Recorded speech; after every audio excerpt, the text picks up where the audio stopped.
Et boum! Salut à tous les membres de la familia, j'espère que vous allez bien. Alors on arrive en cette fin d'année et j'avais envie de vous faire un petit vlog à l'ancienne, un petit vlog nocturne. Alors, je t'invite à te mettre confortable, mets-toi à l'aise, sors ton popcorn, sors ton jus, pose-toi tranquillement sur ton canapé, mets tes écouteurs et profite de ce moment qu'on va passer ensemble parce que j'ai un message très fort à te faire passer. Avant toute chose, je t'invite également à liker la vidéo si elle t'a plu. Je t'invite à t'abonner si ce n'est pas déjà fait. Je t'invite à laisser un commentaire de soutien ou toutes les questions ou commentaires, peu importe, ou ton opinion que tu voudrais partager à la communauté parce que on est une communauté grandissante et ce sont vos retours, vos abonnements, vos likes, vos commentaires qui permettent justement de faire continuer ce référencement et de faire continuer cette communauté. Alors, pourquoi un petit vlog nocturne? On arrive en cette fin d'année et on est dans une période où les gens aiment deux choses, profiter des fêtes, profiter des moments en famille, profiter de profiter justement de faire la fête, de terminer l'année et deuxième chose, de commencer à se projeter vers l'année prochaine en faisant de bonnes résolutions. Et bien moi j'ai envie justement de profiter de cette période pour pouvoir transmettre un message qui permettra à ces résolutions d'être un peu plus concrètes et de ne pas tomber à l'eau comme peut-être la majorité des résolutions qu'on a faites les années précédentes. D'accord? Parfois, on peut enseigner quelque chose, comme on peut trouver un livre sur comment faire tel ou tel sport ou une vidéo. On peut regarder comment faire une diète, comment faire un certain travail. Mais si on n'a pas la discipline, le message, la méthodologie, le transfert d'expérience, ben, peut-être que l'application de cette information, ben, elle n'est pas possible ou elle est très difficile. Donc, autant je fais beaucoup de vidéos de live trading, je partage la stratégie, autant parfois j'aime faire un point plus général, bien plus global, pour permettre par la suite de recentrer l'attention là où il le faut. Alors, j'aimerais parler à travers ce vlog de trois raisons pour lesquelles la familia, nous sommes tous en danger. Nous sommes tous en danger, pourquoi? Parce que collectivement, on a une mémoire très courte, une mémoire de poisson rouge. Et collectivement, on a tendance à plus agir comme des moutons plutôt que en herd, comme on dit ça, en troupeau, voilà, en français, comme des moutons en troupeau, plutôt que comme des loups solitaires. Mais ça, c'est tout à fait naturel, c'est ainsi qu'on a été créé. Mais c'est pas pour autant qu'on ne doit pas se remettre en question parce qu'on est des humains, on n'est pas des moutons. Et à travers cette vidéo, j'ai envie de remettre certaines choses au point qui, j'espère, te permettront euh, de justement recentrer ton focus pour bien commencer l'année prochaine. Toute l'année, j'ai partagé des vidéos, j'ai fait des analyses, j'ai relancé la chaîne, j'ai fait des lives, je fais beaucoup de contenu. Je vous ai partagé énormément de choses. Je vous ai partagé le scanner. Je l'ai rajouté également gratuitement les premiers jours de chaque mois pour que les gens puissent tester. J'ai un petit peu mal à la gorge, mais j'avais vraiment envie de faire cette vidéo et j'aime pas repousser à demain ce que je peux faire aujourd'hui. Donc, excusez-moi si je tousse un petit peu ou si je me racle la gorge, mais je préfère faire quelque chose quand j'ai encore la passion et l'inspiration plutôt que me forcer à le faire un autre jour. Et pour moi, c'est important. J'avais envie vraiment d'enregistrer cette vidéo, de vous partager ce message, la familia. Alors, les trois raisons pour lesquelles vous êtes en danger, nous sommes tous en danger, c'est que premièrement, il y a une évolution technologique qui, une évolution technologique qui est là au départ pour nous aider et maintenant pour nous remplacer. Je vais bien sûr développer sur chacun des points.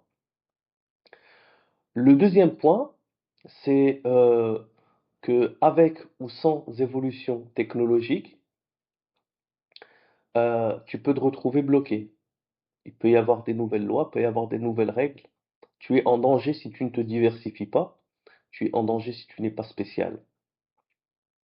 Et le troisième danger, c'est tout simplement qu'on est une population grandissante et On est dans un monde qui favorise le globalisme, dans lequel maintenant tu peux accéder à une profession, tu peux accéder à une opportunité partout dans le monde, ce qui fait que maintenant, tu n'es plus le compétiteur dans une compétition locale, tu n'es plus le compétiteur dans une compétition nationale, mais tu es le compétiteur dans une compétition internationale, planétaire, Jeux olympiques. Je vais développer ces trois sujets, mais déjà, dans un premier point, je voulais te les montrer. Et tu vas voir à quel point c'est lié à tout, c'est lié à ta discipline, c'est lié à ta motivation, parce que je peux te dire, voilà pourquoi trois raisons pour lesquelles le trading c'est important, et il y en a qui vont trouver ça plus ou moins... Non, moi je vais te dire pourquoi, pour moi, le trading, et c'est pas simplement le trading, c'est trouver des sources de revenus alternatives, trouver des passions alternatives qui peuvent te permettre de rebondir. Dans mon cas, ça a été le trading, ça n'a vraiment pas été par choix, c'était destiné. Déjà à l'époque, je vais pas refaire d'accord, je vais pas refaire toute l'histoire et la chronologie de ma vie. J'en avais déjà parlé, mais je suis tombé vraiment dedans par accident, puis c'est devenu une passion, et puis tout était fait pour que je baigne là-dedans. Donc ça aurait pu être quelque chose d'autre, mais il se trouve que ça a été le trading. Je l'ai fait avec passion, et je le dis toujours, ça aurait pu être vraiment quelque chose d'autre parce que il y a tellement de choses que j'aime. J'aurais pu plus me concentrer sur le sport, j'aurais pu faire d'autres types d'études qui m'auraient poussé à faire autre chose, mais il se trouve que j'en suis arrivé là. Puis j'ai pas lâché l'affaire, il y a eu des hauts, il y a eu des bas, il y a eu des moments de doute, il y a eu des moments presque de dépression, d'accord? Mais euh, je suis quand même fier du résultat de ne pas avoir baissé les bras, d'avoir construit cette discipline, parce que aujourd'hui ça en vaut vraiment la peine, et c'est pour ça que j'ai envie de partager ça, parce que je ne ferai pas quelque chose qui me passionne pas et je le partagerai encore moins. Alors, la première raison, euh, on va parler de IA un petit peu, parce qu'on en parle un peu partout, mais j'ai l'impression que de nombreuses personnes ne se rendent pas compte à quel point l'IA évolue de manière exponentielle et à quel point elle va peut-être mettre en danger de nombreuses professions. Et quand je dis IA, je dis IA avec deux lettres majuscules, parce que IA, c'est pas simplement ChatGPT, l'ordinateur, je vais te parler, mais ça c'est simplement mon opinion, attention, on est là, je suis en débat, après vous pouvez me répondre également dans les commentaires, et puis ça me permettra peut-être de développer dans une prochaine vidéo. Mais là, je vais parler de l'IA, de l'intelligence artificielle qui est utilisée dans tous les domaines. Vous voyez par exemple dans le domaine de la conduite, il y a des voitures maintenant qui sont autonomes, aussi bien les Tesla, aussi bien des taxis aux États-Unis ou dans d'autres pays, ça commence à s'implémenter, voilà, des taxis qui conduisent. Donc ça te donne déjà un corps de métier. Ça te montre la conduite, c'est un métier qui emploie des millions de personnes, parce que c'est pas simplement les taxis, c'est tout ce qui est également les deliveries, les chauffeurs de camions, de bus, de tout ça. Si la technologie maintenant elle commence à fonctionner pour les voitures, peut-être elle pourra fonctionner plus tard pour les deux roues. Il y a déjà, grâce également à un système de balance et d'intelligence artificielle reliée à un magnétisme, un petit peu comme ces hoverboards. Il y a déjà des motos maintenant et des scooters qui sont capables de se balancer tout seuls. Je crois que c'est Honda qui a sorti ça. Vous pouvez le pousser, vous pouvez faire ce que vous voulez, ça reste sur les deux roues. Donc vous faites rentrer le système de guidage par intelligence artificielle comme il y a sur ces Jaguars aux États-Unis, et puis vous avez des systèmes de delivery bien plus avancés que ça. Il y a même Amazon qui projette de faire des deliveries avec des robots. On savait très bien qu'ils ont commencé à développer ça, qu'il faut qu'ils fassent également toute la partie sécurité, parce qu'il y en a qui se faisaient voler, qui se font vandaliser ces machines. Donc ils le font également par drone. Ça s'est développé dans plusieurs pays, même en Chine, des livraisons par drone. Le corps également des pompiers. Vous voyez comment ils mettent leur vie en danger pour aller sauver des gens dans des immeubles, pour aller récupérer des gens dans des hauteurs, sur des ponts, sur des voitures, des camions qui ont eu un accident, qui sont dans des situations périlleuses. Maintenant, ils sont en train de développer des drones qui peuvent faire face à peut-être 90% des situations. C'est-à-dire aussi bien aller récupérer un chat dans un arbre que éteindre un feu bien plus rapidement en hauteur. Je sais pas si vous avez déjà vu les vidéos sur Internet, mais c'est impressionnant. Et est-ce qu'on peut dire que c'est négatif? Est-ce que potentiellement le fait que le pompier perde son job, je ne sais pas c'est quoi le pire, qu'on les envoie peut-être à perdre leur vie plutôt que perdre leur job. Je sais pas s'il y a d'autres corps de métier, mais le fait est, moi je suis pas là pour juger ou pour voir le bon du mauvais, on peut peser le pour et le contre. Le fait est qu'il y a un corps de métier et plusieurs corps de métier qui sont en danger. Je vais vous donner maintenant un cas personnel. Après, vous allez comprendre pourquoi je ne divague pas, pourquoi je parle d'un général. Parce que pour moi, c'est important de poser les fondations dans une discussion. On en oublie maintenant avec tous les contenus courts. Il y a des flashs, il y a des bim, bam, boum, il y a des gros effets spéciaux, il y a des lumières dans tous les sens. Moi, je me fais plaisir. J'ai mis un petit set, j'ai mis mes petites lumières. Je vais pas couper la vidéo, je vais pas l'éditer dans tous les sens. Pourquoi? Parce que ça m'intéresse pas. Je regarde même pas ce genre de vidéos, donc je vais pas les faire. D'accord? Je préfère faire un contenu où c'est comme une discussion parce que le message, il est important. Parfois, c'est boum, bam, bim, ça flash dans tous les sens, mais c'est fait pour être swipé. Comme on dit, le content consumption, c'est fait pour être consommé.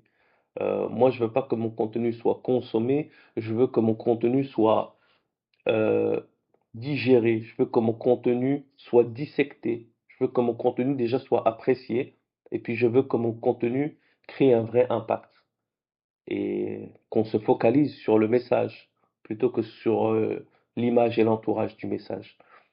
Bref, en contenu, je vais te partager une expérience personnelle.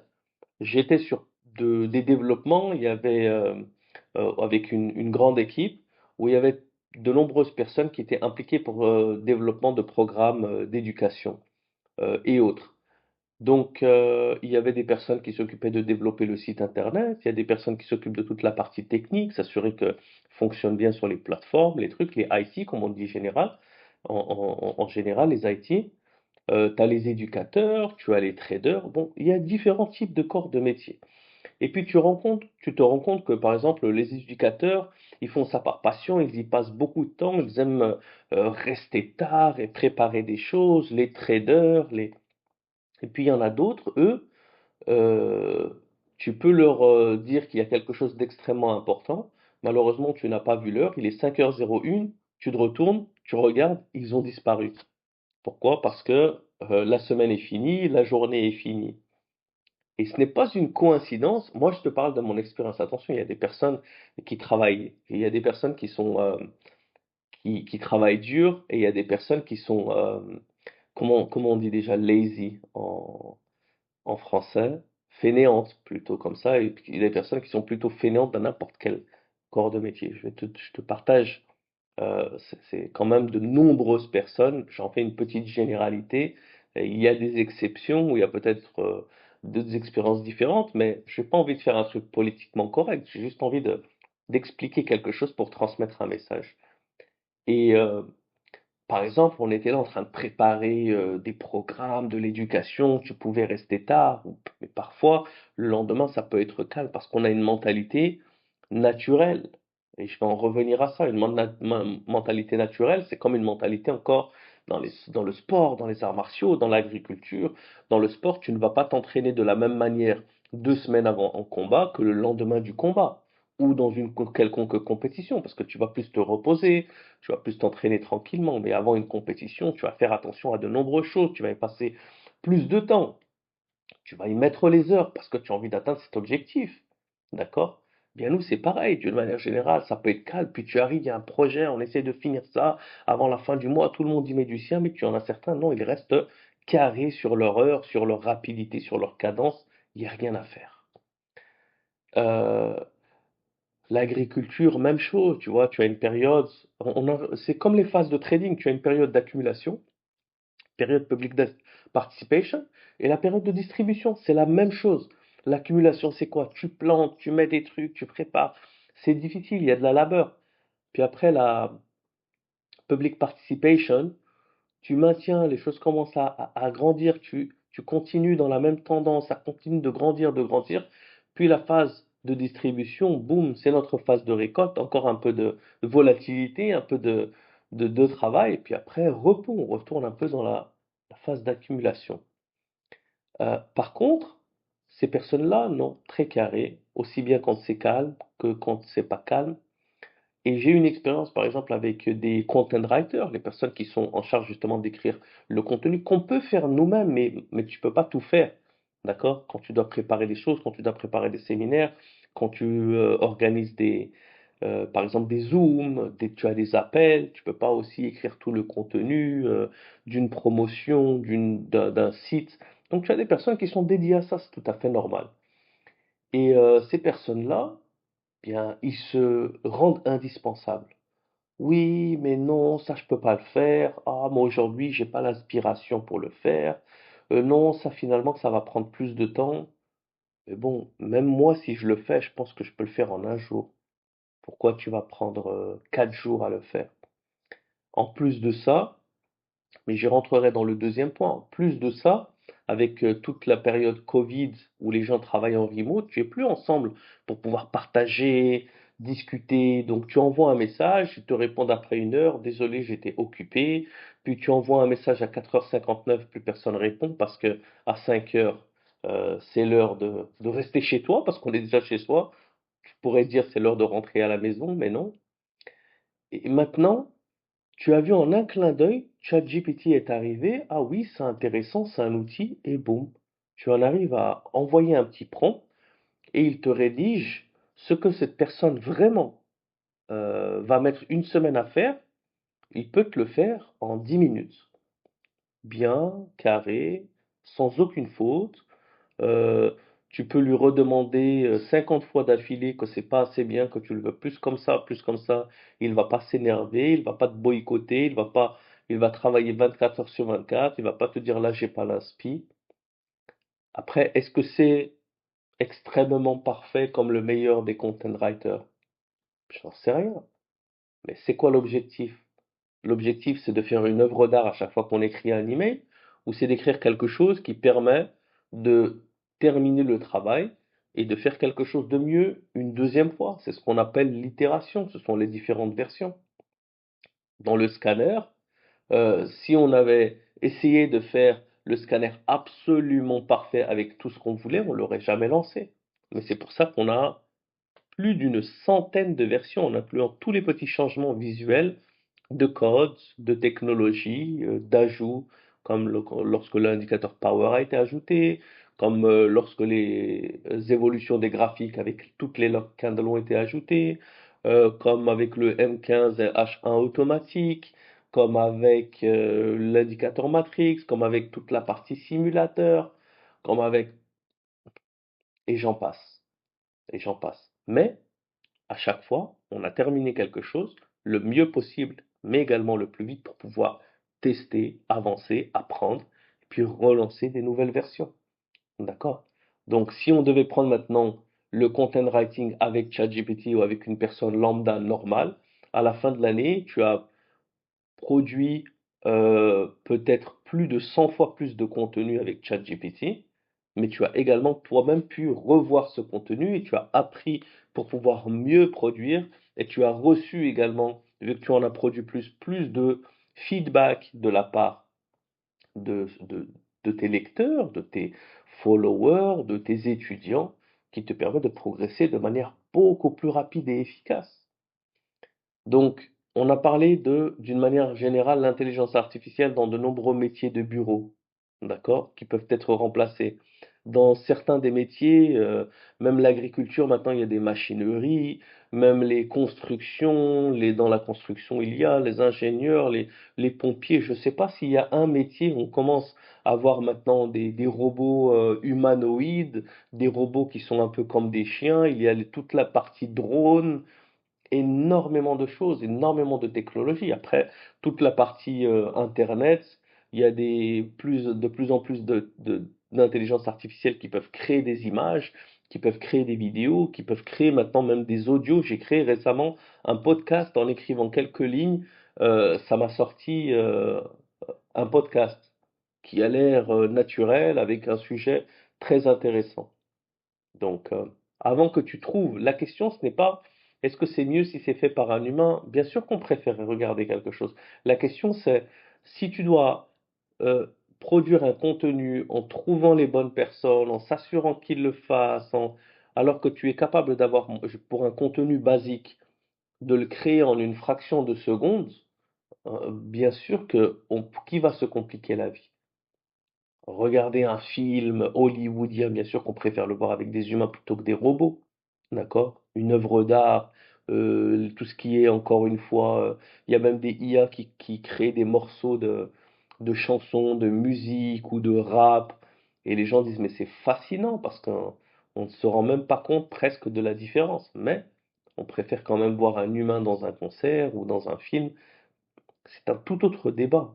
Moi, je parle de l'impact de l'évolution de cette IA sur la société et sur le travail. Il y a de nombreux jobs qui vont quand même, peu importe, être en danger parce qu'on n'est pas tous des artistes, ou on n'est pas tous des chanteurs, ou on n'est pas tous des danseurs de ballet, j'en sais rien, ou des chirurgiens qui même, pour l'instant, on n'en est pas encore à avoir une IA qui va opérer une personne. Bien qu'on utilise encore certains programmes pour opérer des personnes à distance, à 6 000 kilomètres, tu vois, quelqu'un qui peut l'opérer maintenant à distance. C'est tout à fait fascinant. Donc le danger, c'est ça. Le danger, c'est que l'IA, qui peut être une aubaine pour certains, va être un danger pour beaucoup. Et il faut se diversifier pour pouvoir faire que l'IA travaille pour toi plutôt que tu ne travailles pour l'IA, que tu ne travailles plus du tout. Et pour ma part, c'est pour ça que le trading, il est important. Et c'est pour ça que j'implique l'IA au maximum sans impliquer l'IA pour faire le trading, parce que ça reste quand même un développement humain, c'est un trading. Le jour où il y aura que des robots contre des robots, ben, je crois qu'il n'y aura plus rien à faire. Mais là, on reste encore contre des humains. Il y a quand même des décisions humaines qui sont faites derrière. Et l'importance de cet apprentissage fait qu'on arrive à atteindre des résultats constants et intéressants. Et surtout une source de revenus alternative au cas où. J'en arrive au deuxième point. Le deuxième point, c'est que même oublie l'IA, on va dire c'est trop agressif, ça va prendre encore de nombreuses années. Il y a encore les humains ont leur travail, pas de problème. Mais les populations sont grandissantes. La globalisation dans son ensemble, si tu regardes juste comment les gens vivaient il y a 30 ans, puis il y a 20 ans, puis il y a 10 ans, puis maintenant, c'est, comment dit-on, euh, incomparable, incomparable. D'abord, il y avait des populations locales, puis par exemple, il y a eu des vagues d'immigration, puis il y a eu des... Ce n'est même plus de l'immigration maintenant, quand on donne une opportunité à n'importe qui a la connaissance. On n'appelle pas ça une immigration, on peut appeler ça même une expatriation, qui peut se solder par la suite par une immigration, mais à la base, s'il y a quelqu'un qui est capable de mieux faire le travail que toi, mais qui vient de Singapour, de Turquie, de Chine ou d'Afrique du Sud, ben potentiellement il prendra ta place. Autant que toi, tu puisses prendre la place de ces personnes. Mais la question n'est pas là. La question est-ce que d'une manière générale, il y a plus de personnes qui préfèrent vivre d'un pays A à un pays B ou d'un pays B à un pays A? Si on prend d'une manière générale, est-ce qu'il y a plus de personnes qui souhaiteraient vivre des États-Unis au Mexique ou des Mexiques aux États-Unis? Ben, on le sait parce qu'il y a beaucoup plus de personnes qui traversent la frontière d'un côté à l'autre chaque année. Pourquoi? Pour des meilleurs, un meilleur environnement de vie, des meilleures conditions de vie. Mais si ces personnes-là, maintenant, elles sont capables de faire un meilleur travail en termes que mécaniciens, boulangers, peut-être également docteurs, il y a également des qualifiés, il n'y a pas simplement des immigrations clandestines comme on vous montre à la télé, bien sûr que non. Avec la globalisation, d'accord, on est capable, il y a des écoles maintenant qui sont spécialisées dans les langages et encore pire avec l'apprentissage en ligne. Il y en a maintenant tu peux même poser des questions d'ailleurs à ChatGPT qui va t'apprendre une langue. Encore mieux que peut-être n'importe quel site.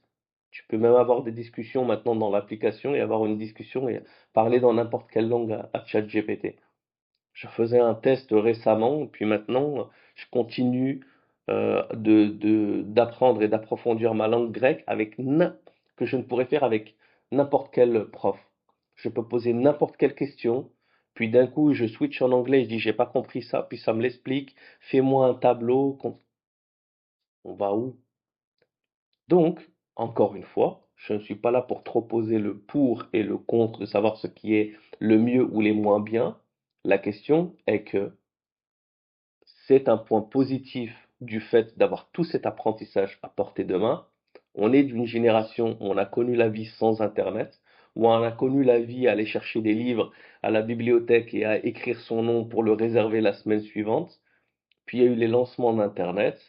Puis il y a eu le lancement de l'Internet rapide, c'est-à-dire que tu n'avais pas besoin de rafraîchir une page et d'attendre 5 minutes, mais pouvoir avoir également des vidéos, avoir du contenu disponible sur ton téléphone portable. Puis l'Internet à distance, le 3G, le 4G, le 5G, Internet à haut débit partout dans le monde. Et maintenant, en plus de ça, tu as une intelligence artificielle qui est capable de t'apprendre ce que tu veux, de te permettre de... Il y a tellement d'outils encore, c'est pas simplement ChatGPT. Franchement, il faut vraiment s'ouvrir à tout type de... il y a des outils qui te permettent également de structurer certaines choses, d'organiser des plans, de construire des présentations. Il y a tellement de choses. Et on n'en est qu'au début. Donc imaginez-vous dans 5 ans ce que ça va être. C'est sûr qu'on va pouvoir, là, c'est pas des prédictions de on aura des voitures volantes, c'est sûr que tu pourras avoir une conversation avec ton téléphone et lui demander n'importe quoi. Book-moi ça, prépare-moi ci, organise-moi ce meeting, envoie-moi cet email et prépare un email pour l'envoyer à mon collègue et lui dire que on a envie de préparer ce plan et fais-moi le plan et mets-le dans un fichier PowerPoint et mets des images avec les logos et prépare-le et voilà, j'écris en 2 minutes et je suis dans ma limite dans ma voiture autonome ou je suis dans le train ou peu importe et j'ai tout le plan qui pourrait prendre 2 heures à préparer que j'ai fait en 2 minutes. La question, c'est si toutes les choses sont maintenant raccourcies par 5, qu'est-ce que tu fais le reste du temps pour rester compétitif? C'est vraiment ça le point. J'en arrive à mon troisième point. Le premier, c'était quoi? C'était que l'intelligence artificielle va remplacer de nombreux corps de métier. Le deuxième, c'est que même si l'intelligence et tout le robotique, on n'est pas dans le, comment ça s'appelle là, ce film avec les robots qui commencent à supplanter la Terre avec Will Smith, iRobot, peut-être qu'on n'en est pas là. Mais si c'est pas les robots, c'est d'autres humains qui sont plus qualifiés que toi, qui pourront représenter une menace pour ta profession. Le troisième point, c'est que oublie l'intelligence artificielle, oublie les autres hommes avec un grand H qui pourront te remplacer. Peut-être que tout peut s'arrêter du jour au lendemain. On en arrive à faire nos bonnes résolutions pour 2025 comme on les faisait pour début 2020. Et puis, quelque chose est arrivé, excusez-moi, quelque chose est arrivé qui a tout bouleversé, tout chamboulé les plans du monde entier. Et tous ceux qui regardent cette vidéo, dites-moi dans les commentaires également, partagez tout ce dont je vous parle. Dites-moi, moi je suis pas d'accord par rapport à l'IA, ou bien moi je pense ça. Partagez-moi votre opinion. Mais également partagez-moi si votre profession n'a pas été du tout contrariée, bouleversée ou même mise en danger par la période de Covid. Je suis vraiment curieux. Je suis vraiment curieux parce que de près ou de loin, juste en réfléchissant, je n'arrive pas à trouver une seule profession qui n'en était pas bouleversée. Moi, ça m'a fait beaucoup réfléchir. Si vous regardez, même la seule profession qui est restée très légitime en cette période de pandémie, bien, c'est le corps médical. Mais regardez comment le corps médical a été traité dans le monde entier. Les pressions, les changements de service, ce sont les premières professions où il va falloir les forcer d'eux-mêmes d'avoir leur vaccination, tout ce genre de choses. Eux-mêmes, ils n'ont pas eu la vie facile. C'est pas pour autant qu'ils ont eu leur travail garanti. Il y en a même certains qui se sont fait suspendre. de leur travail. Il y en a qui ont perdu leur travail, il y en a qui se sont fait licencier également. D'accord? Ce n'est pas l'objectif de ce vlog, c'est pas de faire un vlog politique ou je sais pas quoi, ou de géopolitique ou stratégique ou quoi, mais j'aime bien mettre des fondations un peu plus larges. Parce que j'en reviens, moi, d'accord, au trading. Vous êtes tous des humains, je sais pas, il y en a qui me partagent beaucoup ce qu'ils font dans la vie, il y en a qui travaillent dans certains domaines, il y en a qui travaillent dans d'autres. Moi, j'ai fait, en type de travail, j'ai fait peut-être 15 différents types de jobs dans ma vie, aussi bien du travail manuel que livreur de pizza, que travailler dans un restaurant, que chauffeur, que travailler dans un magasin la nuit, que préparateur de commandes, que travailler dans des bureaux, que livrer des journaux. Et il y en a peut-être tellement que j'en oublie que j'ai fait dans des petites durées. Mais ce n'est pas ça la question. Moi, je respecte tous les jobs, bien sûr que je respecte tous les jobs. Qui je suis pour quoi? Critiquer ou quoi? Ça n'a rien à voir, ça n'a aucun sens. Moi, ce dont j'ai envie de vous parler, c'est que, et d'ailleurs, par exemple, pour le corps médical, de nombreux membres de ma famille dans le corps médical, donc c'est pour ça également que je suis bien placé pour parler, pour voir à quel point ça m'a dégoûté, comment certains corps de métier se font traiter, aussi bien ça, aussi bien les instituteurs qui, durant ce moment-là, c'était devenu des policiers, d'accord, qui devaient enforcer, de rajouter, de s'assurer, pardon, que des gamins mettent leur masque et se distancent les uns des autres et se faisaient punir parce qu'ils ne devaient pas rester plus de 6 en même temps en cercle. Alors, si ce n'est pas l'IA qui va vous prendre ce qui vous est dû, si c'est pas d'autres personnes qui vont récupérer ce qui est à vous, c'est peut-être notre propre peur et stupidité qui nous conduira à l'échec ultime. Et c'est ça le message de cette fin d'année que j'ai envie de vous transmettre, mes chers membres de la Familia. C'est n'oubliez pas, remettez-vous en question et ne soyez pas faibles. Je dis ne soyez pas faibles, pas comme une critique, je le dis avec beaucoup de respect et beaucoup d'empathie, parce qu'on est forcé à la faiblesse.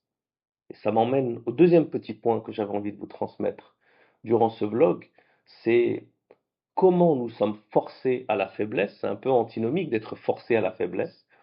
Euh, c'est avec l'histoire du travail de la semaine, de cette petite organisation, de notre petit confort, de notre petit remote working. Ah, maintenant je travaille de la maison. Mais personne n'est dupe. Côté en claquettes et chaussettes posées. Il y a tous ces mimes, tous ces 8h59, je fais la fête, et puis 9h, oh hello, avec la petite cravate. Personne n'est dupe. Personne n'est dupe, mais c'est voulu. C'est voulu pourquoi? C'est voulu pour savoir ceux qui veulent vraiment réussir ou ceux qui font semblant. Mais ça vous conduira à votre perte. D'accord? C'est comme quand on était gamin et qu'on était à la salle, par exemple à la boxe, quand il y avait le coach, t'en avais qui étaient comme ça, et quand le coach partait, les gens ils faisaient les fous, et ils faisaient n'importe quoi. Mais généralement, ces personnes-là, je vais pas faire des généralités à 100%, mais c'était jamais ceux qui réussissaient ou que tu voyais vraiment sur les podiums. Parce qu'ils étaient là simplement pour faire les foufous, mais la discipline, elle n'était pas là. Mais malheureusement, il en faut de la discipline. Parce que quand tu as une compétition dans 2 semaines et tu es encore là en train de faire le gamin, et puis après, ça se traduit sur le ring. D'accord? Ça se traduit sur le tatami. Ça se traduit par quoi? Ça se traduit par ne pas porter la coupe à la fin. Eh bien, dans le travail, c'est la même chose. C'est ce que je disais avec, par exemple, les content writers qui disaient non, je suis pas inspiré. Oui, mais là, ça va me prendre du temps. On en parlera demain parce qu'il est déjà 4h30 et je pars à 5h. Au lieu d'essayer de commencer peut-être et même d'avancer un maximum. Alors que nous, on compte pas les heures dans le trading, dans le travail, dans tout. Et donc, ce concept de la semaine, il est extrêmement important. Je l'avais déjà expliqué dans un vlog, mais il y en a de nombreux qui découvrent la chaîne, donc je vais euh, l'expliquer à nouveau dans ce nouveau contexte-là de fin d'année, de bonnes résolutions. Une journée, elle doit être organisée d'une manière générale. Encore une fois, si on est toujours obligé de contextualiser les exceptions, on ne pourra jamais avoir une discussion constructive. Je pourrais dire une journée d'une manière générale, on travaille le matin, on finit l'après-midi. Oui, mais ceux qui travaillent la nuit et ceux qui font ça d'une manière générale, d'accord? Je vous demande de me comprendre la famille pour pouvoir comprendre le message. On oublie les exceptions.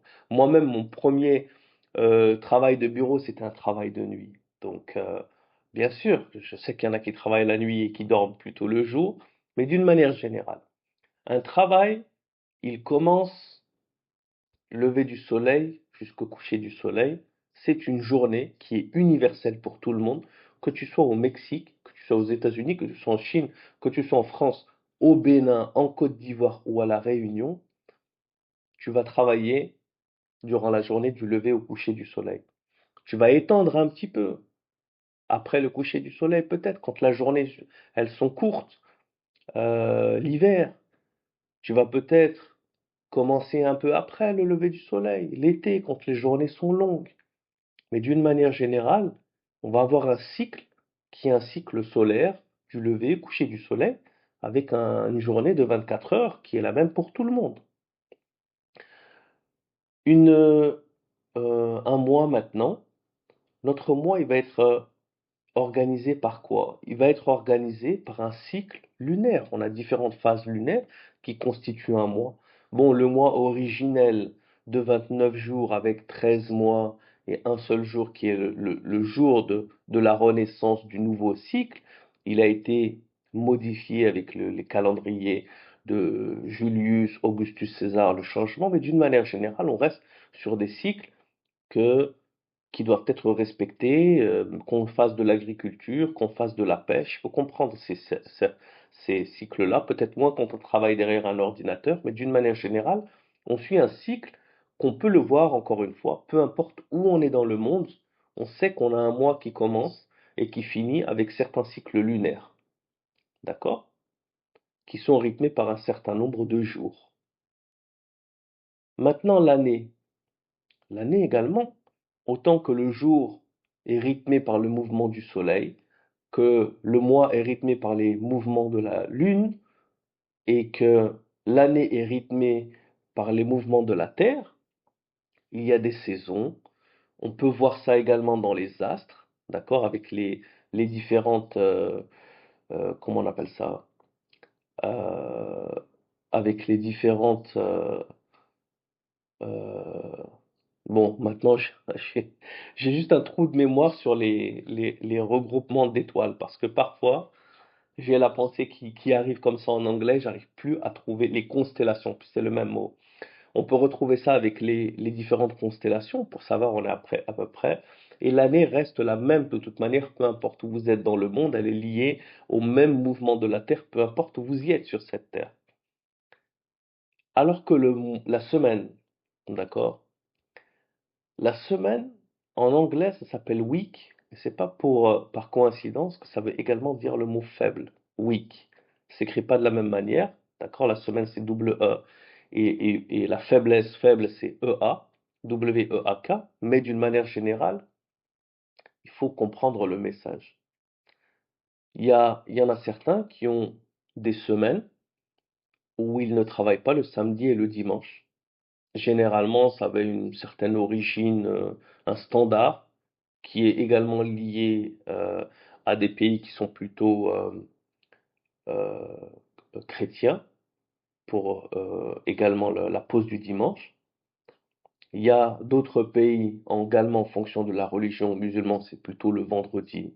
Pour la religion juive, c'est plutôt le samedi qui doit être jour de pause. Et on y rajoute un jour avant ou un jour après. Donc dans certains pays, ça peut être vendredi et samedi qui est plutôt posé. Dans d'autres, ça peut être plutôt le samedi et le dimanche. D'autres, ça peut être des semaines de 4 jours, où on essaye de prendre un extra jour, soit le mercredi, soit le vendredi, samedi, dimanche, pour qu'on arrive à être encore plus productif. Mais tu peux pas dire, peu importe où on est dans le monde, on a une symbiose de cette semaine-là qui est liée à quelque chose de naturel. Tu peux pas aller demander un pêcheur, un chasseur, un, comment on appelle ça, un chirurgien, un pompier ou un agriculteur ne travaille pas samedi parce que c'est une journée de pause. Si quelqu'un est sous les flammes, ou si une personne est extrêmement malade, ou si c'est la période des récoltes de ses olives, ou de ses fruits, ou de ses légumes, ou de ses quelconques plantations, d'accord? Donc, il n'y a pas de cycle naturel de la semaine. C'est un cycle qui est créé de toutes pièces.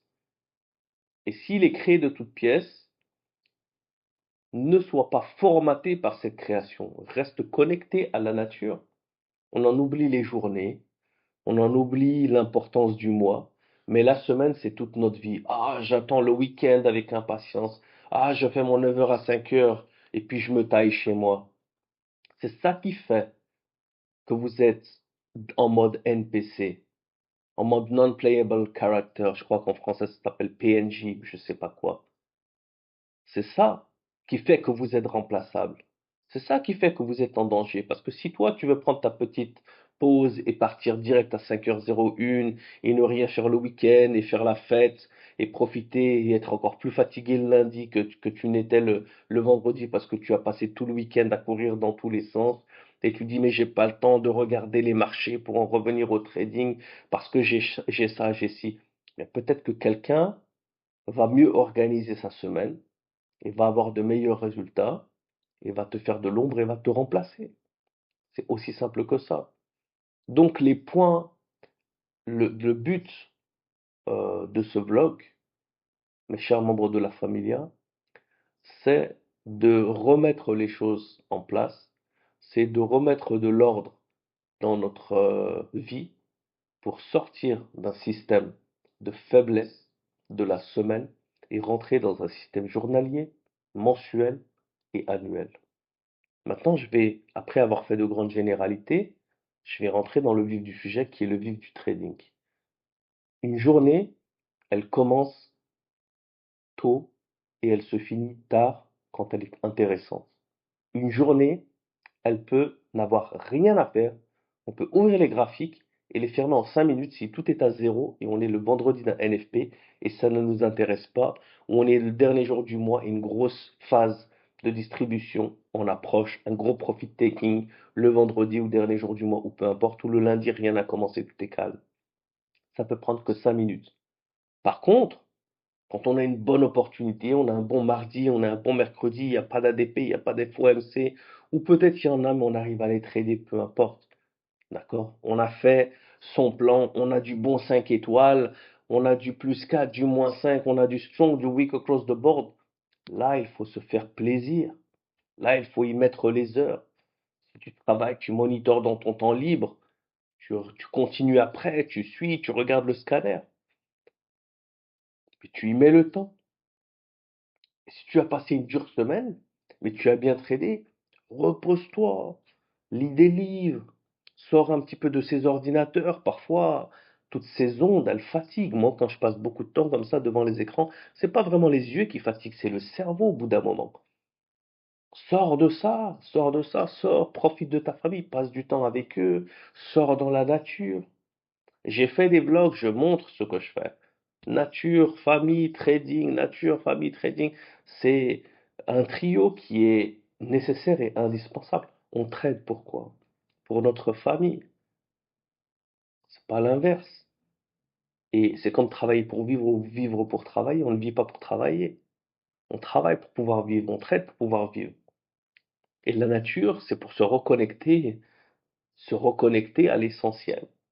D'accord? On ne trouve pas du plaisir à se rester connecté sur ces écrans sur toute la journée. Les nouvelles générations, peut-être, mais on ne trouve pas un plaisir de mettre un VR et d'explorer le monde. Non, je préfère juste sortir devant la maison et toucher la terre, toucher un arbre, toucher un fruit, regarder le ciel, qu'il pleuve même. D'accord? C'est pas pour rentrer dans des débats un peu philosophiques, ou c'est pas pour remettre les choses dans leur contexte. Que la passion, elle vient par l'objectif. La passion, on n'est pas des passionnés fous du trading parce qu'on adore passer toute la journée devant les écrans. On aime bien passer toute la journée devant les écrans parce que on est capable de générer en une journée ce qui devrait nous mettre un mois de galère. C'est pour cette raison qu'on le fait, c'est pour pouvoir gagner du temps, pour pouvoir en profiter de ce temps, d'accord, qui nous est tous limité. On a tous une date d'expiration. Et donc, mes chers membres de la familia, on organise notre journée avec des journées longues et des journées très plus faciles. Les week-ends, on essaye de, vu que les marchés sont fermés, on ne traite pas les cryptos d'une manière générale, même si je l'ai fait, mais là je parle du scanner. Les marchés, on a de la chance, on peut lire, on peut apprendre, on peut regarder vite fait les graphiques, mais le plus important même, se ressourcer, c'est déjà important. Si on a envie d'apprendre quelques petites choses, on peut s'organiser un peu de temps, mais profiter de la famille un maximum. Pourquoi on en profite et on se ressource un maximum? Parce que peut-être que on va commencer le boulot, on va se lever à 6 heures du matin, on va finir le boulot, on va arriver à la maison à 6 heures du soir, on va manger, mais on va pas se regarder un Netflix tous les soirs parce qu'il y a des opportunités, il faut qu'on les monitore, il faut qu'on continue d'apprendre. Ça, c'est la journée. Une journée à géométrie variable. Après, tu as le mois. C'est quoi l'objectif du mois? C'est d'avoir une performance mensuelle. Il faut le regarder. Pourquoi? Parce qu'il y a un cycle dans le mois. Généralement, regardez toutes mes vidéos de live trading. On a, durant le mois, les tout débuts du mois, on pense qu'il y a encore la phase d'accumulation qui dure. On a le NFP, ça arrive parfois avant, parfois après, généralement après. Puis une bonne phase d'opportunité, quelques jours, parfois ça dure, parfois même ça dure 2 semaines. Puis la fin du mois, on regarde profit taking. Moi, par exemple, avec ces périodes de Noël, là, on voit la liquidité, l'intérêt, j'ai déjà atteint ma performance et même surpassé ce mois-ci. Donc ça y est maintenant. Je suis en mode lecture. J'ai retrouvé des livres que je voulais lire depuis très longtemps déjà. Je les avais mis dans une bibliothèque que je voulais mettre, mais finalement je les ai mis dans une boîte. Je les ai retrouvés. Bah, plaisir, plaisir ultime. Pourquoi je vais me forcer à trader? Tant trouver le plaisir, la passion dans un autre type d'apprentissage. Donc j'avance sur les lectures. Quand j'ai acheté ces livres, j'ai même pas eu le temps de les lire. Passer du temps avec la famille, je partage sur les réseaux sociaux. De toute façon, vous voyez dans mes vlogs où je partage ma vie, vous regardez sur Insta, je partage. J'étais ce week-end à la pêche durant toute la journée avec mon fils. Il voulait apprendre à pêcher. Ça fait déjà plusieurs fois qu'on y va. On fait une petite compétition. Et il a déjà pêché 4 poissons. J'en ai même pas pêché un tellement. Donc, autant que je reste dans le trading. Je pense que la pêche, c'est pas mon point fort. Mais bon, c'est un plaisir. C'est vraiment un plaisir. Ça permet de se ressourcer, de retomber dans les marchés à fond. L'année, donc on a dit le mois, on a notre performance mensuelle. L'année, c'est quoi? L'année, c'est important parce que c'est l'objectif à long terme. L'objectif à long terme, parce que un mois, si jamais on n'avait que notre objectif mensuel, on sait très bien, un mois il peut être positif, un mois il peut être négatif. Mais l'année, généralement, elle ne va pas mentir. Vous allez faire plus 5, moins 5, plus 10, plus 2, moins un. Mais si à la fin de l'année, on regarde le bilan et on est à moins 10%, ben on aura beaucoup appris, mais malheureusement, ça ne va pas payer les factures. Par contre, si on a fait du plus 2, plus 5, plus 5, plus 2, plus 5, mais à la fin on n'a pas fait du plus 50, mais on a fait du plus 150% grâce au compounding effect, parce que plus de profit amène encore plus de profit si on ne fait pas des retraits tous les mois par exemple, bien là on sait que notre performance a évolué de manière exponentielle grâce au compounding effect. Donc c'est encore mieux, ça nous permet de dire, tu sais quoi, n'essaie pas de viser plus. Déjà, j'ai doublé le compte en un an. Qu'est-ce que tu veux de plus? Puis je vais pas essayer de faire 50% par mois parce que c'est trop agressif. Déjà, à 5%, je suis magnifique. À 10%, je suis magnifique. Ou je me fais du compounding agressif sur un petit compte, mais sur mon gros compte, je reste tranquille. On a nos objectifs et puis on termine l'année, on refait un review, on regarde, excusez-moi, on regarde un petit peu tout ce qu'on a fait durant l'année et on commence la nouvelle année pas avec de bonnes résolutions, mais avec une continuation de notre apprentissage. Et j'en terminerai là, mes chers amis. Ne rentrez pas dans ce truc de bonnes résolutions. J'en ai parlé de nombreuses fois et je poste de nombreuses fois. Au lieu d'avoir des nouvelles résolutions annuelles, pourquoi ne pas avoir de bonnes résolutions journalières? Parce que une bonne résolution annuelle, elle ne sert à rien parce que c'est un objectif tellement à long terme. Comment tu peux faire de la déconstruction? D'accord? Ne te fixe pas des bonnes résolutions annuelles en fin d'année, en cette période de fête. C'est la meilleure manière de ne pas atteindre ces objectifs. Pourquoi une bonne résolution cette nouvelle année? Si tu as un objectif, ça doit être l'objectif de toujours. Imagine-toi, je me dis, j'aimerais gagner mes premiers 10 000 $ dans le trading.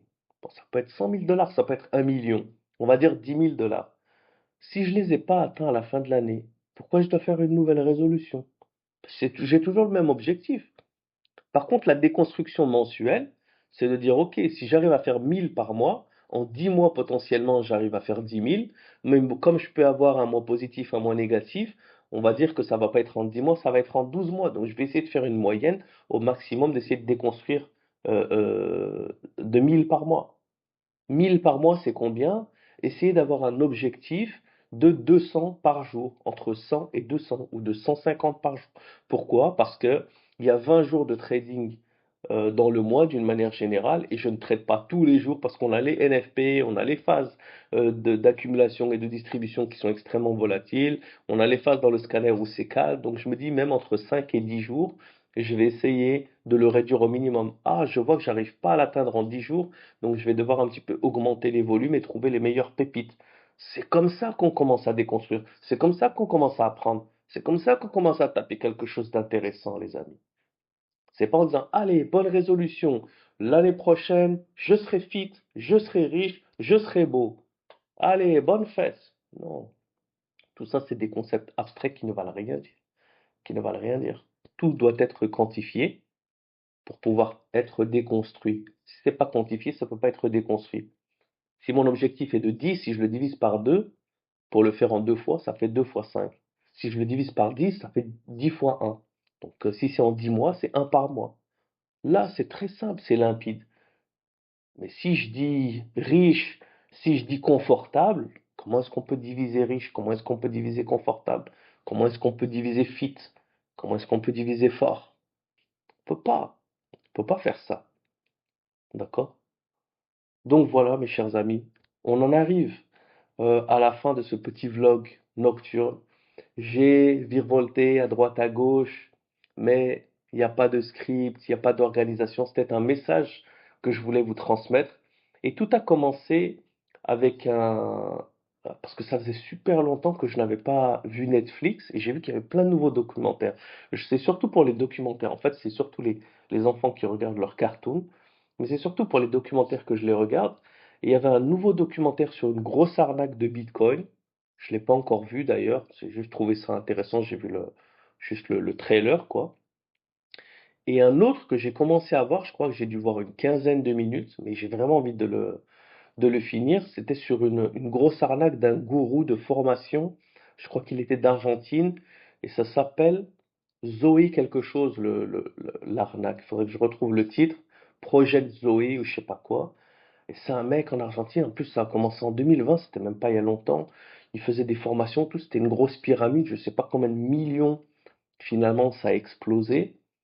Et pourquoi ça a vraiment pris forme au Covid, c'était justement à cause de ça. Il y a soit des gens qui ont perdu leur travail, ou qui se sont retrouvés en difficulté, tu as soit ceux qui se sont retrouvés confortables, ah, c'est bon, je peux travailler de la maison, donc à côté je peux faire un petit truc pour des compléments de salaire. Et au lieu de se concentrer sur quelque chose et d'avoir de la jugeote, et essayer, quand tu regardes les témoignages des gens, ouais, mais il avait l'air de... euh, c'est triste, c'est triste. C'est pour ça que je vous dis, ce genre de personne, malheureusement, si tu es capable, au premier gourou qui te promet la lune avec des rendements super faciles et des facilités dans ça, dans ci, je pensais, je voulais faire une vidéo qui soit plus tournée sur ça, mais j'en ai pas vu assez, donc je voulais faire mon idée, parce que j'ai dû voir une vingtaine de vidéos, je crois, de minutes, il doit rester plus d'1 heure. Donc je voulais le terminer, peut-être j'en ferai une petite vidéo ou dans un prochaine vidéo de trading, j'y passerai un mot parce que j'ai trouvé ça vraiment intéressant. Et, euh, et il y avait certains principes, en fait, que tu le vois en une seconde. Et tu dis, mais pourquoi les gens ne peuvent pas, malheureusement, ils sont omnubilés par leurs objectifs. Et pourquoi leurs objectifs, ils sont autant malléables et ils peuvent se faire autant manipuler, ils peuvent se faire scammer, ils peuvent se faire arnaquer? C'est parce qu'ils ne sont pas assez concrets dans leur tête. Quand quelqu'un il est concret dans sa tête, tu peux pas le manipuler. D'accord? Moi, par exemple, j'ai une vision très concrète sur les cryptos, très concrète sur tous les types d'investissements en ligne. Je vais en revenir sur les cryptos parce que j'ai un exemple bien plus intéressant. Il y avait les NFT. Une fois, j'ai eu quelqu'un, c'est un Chinois, qui a beaucoup de succès, très smart, très bon trader. Il a commencé à me parler des NFT, il m'a dit c'est la nouvelle pépite, ça n'a rien à voir avec le Bitcoin. Bon, ça a à voir avec le Bitcoin pour tout ce qui est, comment on appelle ça? Que ça utilise les smart contracts, la blockchain et tout ça, donc c'est à peu près lié. En plus, généralement, je sais même pas, mais je pense que tous les NFT, généralement, ils s'achetaient, ils se vendent en crypto de toute manière. Je pourrais pas vous en dire énormément en détail parce que j'ai eu des drapeaux rouges, des red flags, des red flags. J'ai eu du Nasato. Quand tu as du Nasato, moi, je drop direct. C'est quoi du Nasato? Ça, c'est une lumière verte. C'est une lumière, tu ne peux pas la comprendre, elle n'est pas verte, elle est en fait une lumière qui a été déconstruite par rapport à la réflexion de la lune. Tu sais quoi, merci, ça m'intéresse pas. Non, non, ça ne m'intéresse pas. Qu'est-ce que je vais faire avec un truc qui est lié à la lune ou pas à la lune? Je veux une lumière verte. Peut-être que toi, tu as une lumière qui va te révolutionner ta vie. Dès que j'aurai de nombreuses personnes qui l'utilisent, et j'en suis sûr, bah, c'est pas grave, je l'utiliserai. C'est comme ChatGPT, dès le premier de tout mon entourage, j'ai été l'un des premiers à en parler, mais j'ai déjà vu son utilisation. Dans de nombreux cas, j'aurais pas été la première personne à vouloir l'utiliser. Les NFT, non. Le FOMO, tu dois être l'un des premiers parce que c'est comme ça. Et on me donne un exemple d'un YouTuber qui est super connu. C'était celui qui avait fait le combat contre Tyson. Là, comment il s'appelle? Pas le Logan, son frère, Jake Paul. Il a acheté un NFT.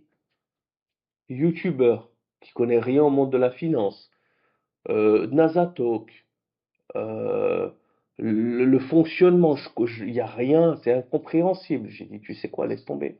Non, moi j'ai investi, j'ai investi. Bien sûr, j'ai retrouvé cette même personne qui a perdu énormément dans le NFT, mais non, c'est pas fini, c'est un cycle. Reste dans tes cycles. Et même le Jake Paul, parce que lui, de toute manière, si tu pèses 500 millions, tu peux investir un NFT à 500 000 et après il vaut 10 dollars. Ça te pose pas de problème. Ça fait partie des investissements. Tu peux prendre énormément de risques, gros risques, gros reward. Peut-être il aurait investi 500 000 et ça vaudrait peut-être 100 millions parce que c'était l'un des premiers, mais me montrer une image de singe et me faire croire que ce truc, il a une certaine... où tu prends une photo de quelque chose qui est tangible, mais le fait que ça soit ta propriété, c'est attaché à... Non, merci. Non, merci.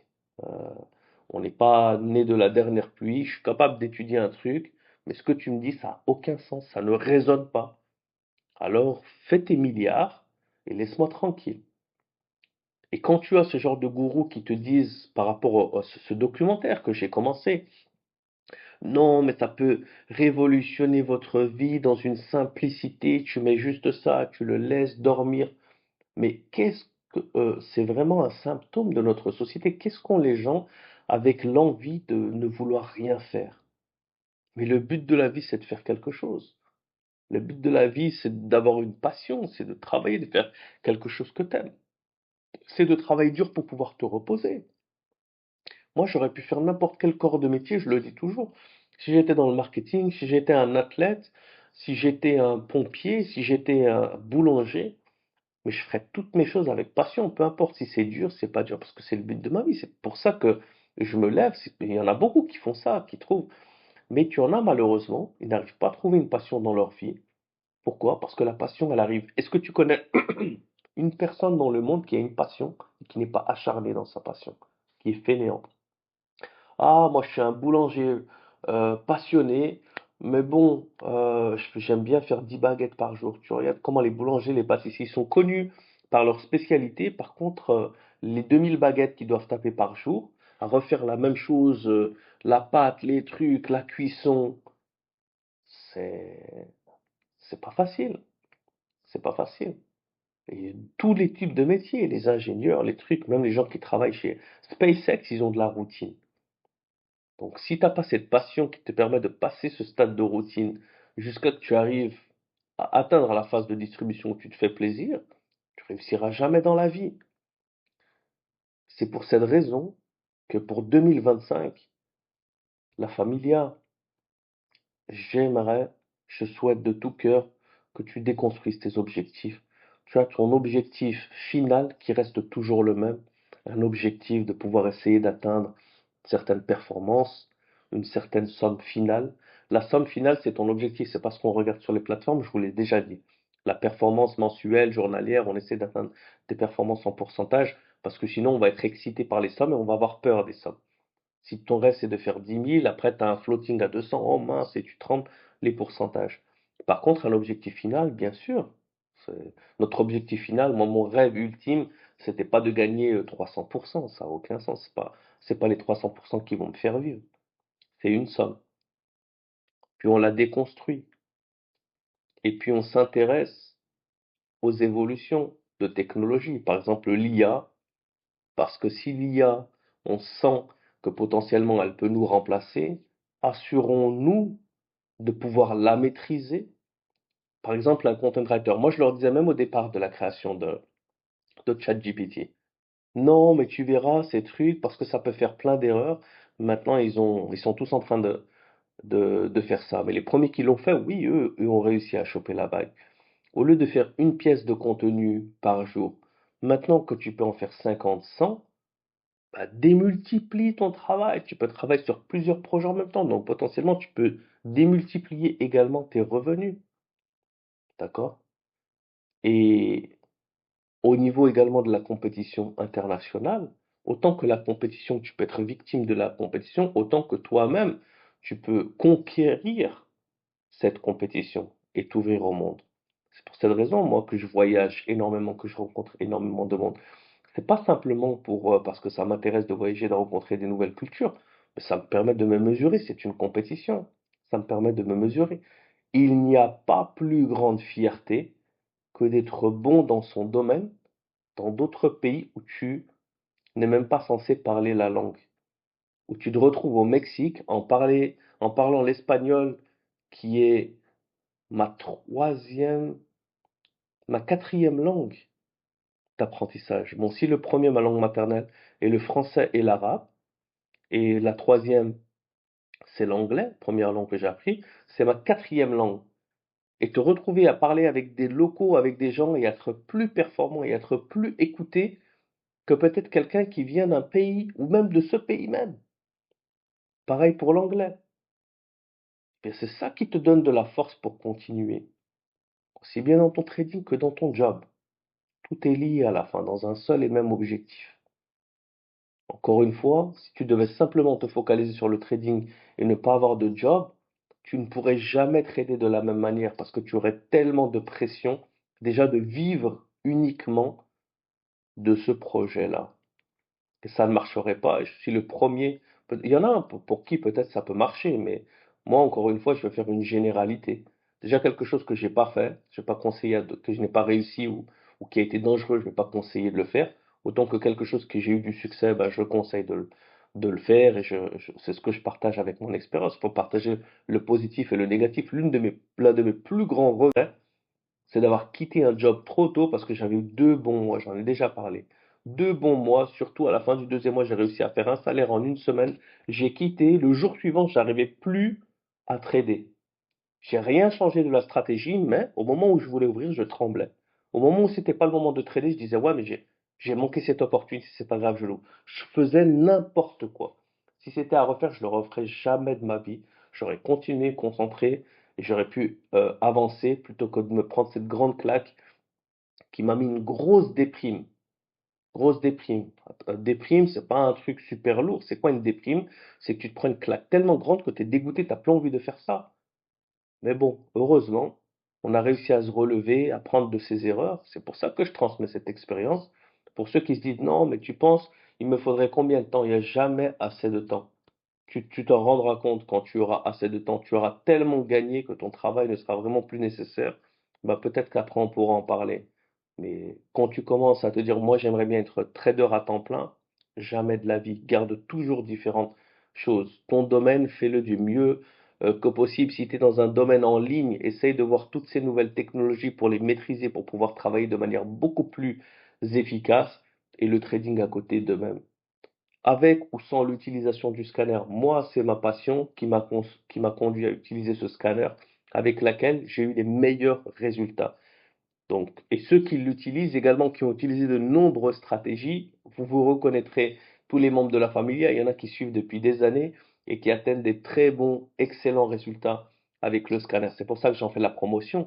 Et je ne serai pas comme certains youtubeurs ou certains gourous ou certains éducateurs qui sautent toujours sur la nouvelle vague, qui vont te dire, ah, maintenant, j'ai même pas envie de donner des exemples parce qu'après, on peut croire que je vise quelqu'un. Je vise absolument personne en particulier. C'est une tendance générale de certains éducateurs de faire la promotion autant qu'il y en a certains qui te présentent des technologies, qui te disent, ah, là, il y a le nouveau Mac, là, il y a le nouveau Samsung. Et ben, eux, ils te disent, ah, mais là, il y a cette nouvelle plateforme qui est vraiment géniale. Il y a ce nouveau robot qui est génial. Il y a cette nouvelle stratégie. Maintenant, c'est la tendance du smart money concept et de l'ICT. Tout ça. Il y a toujours des nouvelles tendances. Mais la performance, elle est où à la fin? Moi, il n'y a pas d'ICT, il n'y a rien du tout. Je ne conseille absolument aucune stratégie. Les cryptos, j'en avais parlé pendant longtemps. Ça peut également être tradé. La seule raison pour laquelle j'ai déjà expliqué autant les indices que les cryptos, il y a un manque de corrélation. On a la chance d'avoir une corrélation extrêmement forte qui nous permet de trader le basket trading avec les monnaies, un manque de manipulation euh, des devises par rapport au mouvement des actions, au mouvement des cryptos qui te font des volatilités, vous allez très rarement entendre dire que l'euro-dollar va prendre 5% parce que Trump ou parce que Elon Musk a dit quelque chose. Par contre, sur les cryptos, ça arrive de plus en plus. Donc, moi, j'ai pas envie de trader dans ces conditions-là, où je suis tout le temps sur Twitter, où je suis tout le temps en train de suivre des gens qui disent, ah, mais je te l'avais dit, en fait, tu as vu, parce que Elon Musk, le fait qu'il a décidé de bouger le truc et d'avoir un département qui s'appelle Doge, c'est ce qui a fait monter le Dogecoin. Non, merci. Si le trading c'est ça, je préfère arrêter tout de suite. Je préfère avoir, je l'ai toujours dit, je suis plutôt technique que fondamental, avec de l'analyse technique. J'ai essayé de nombreux indicateurs, des oscillateurs, également un trading automatique technique qui m'ont conduit à travers tous mes échecs à créer cet outil qui est performant depuis de manière manuelle la stratégie depuis 2016, mais déjà depuis 2018 avec les premières versions du scanner. On ne change pas une équipe qui gagne. Si demain plus rien n'est performant, ben, on développera quelque chose d'autre. Mais jusqu'à maintenant, on continue de se faire plaisir et j'espère que vous vous faites plaisir également. Les amis, ça m'a fait très plaisir de partager ce moment avec vous. N'oubliez pas de liker, n'oubliez pas de vous abonner, n'oubliez pas d'en partager avec tous les autres traders et les membres de votre communauté si vous souhaitez également qu'ils commencent sur de bonnes bases. Je vous souhaite de bonnes fêtes de fin d'année et je vous parlerai sûrement avant la nouvelle année, mais je vous souhaite quand même une merveilleuse nouvelle année qui soit pleine de succès, qui soit pleine euh, d'objectifs positifs et que vous obteniez tout ce que vous souhaitez, je l'espère, surtout au niveau du trading et avant tout la santé physique, mentale pour vous et pour tous vos proches. Donc, autant on souhaite toujours les bonnes fêtes au début de l'année. Je préfère les souhaiter un petit peu en avance parce que il y a un travail de préparation qui est fait. C'est pour ça que cette vidéo, j'ai pas envie de la sortir en début d'année prochaine pour qu'on prenne le temps de se projeter et de construire la nouvelle année qu'on a envie d'entreprendre sur vraiment les meilleures bases possibles. Et c'est quoi? C'est des bases concrètes avec une déconstruction concrète, une discipline d'acier. C'est tout pour aujourd'hui. À plus la familia. Ciao, ciao. Peace.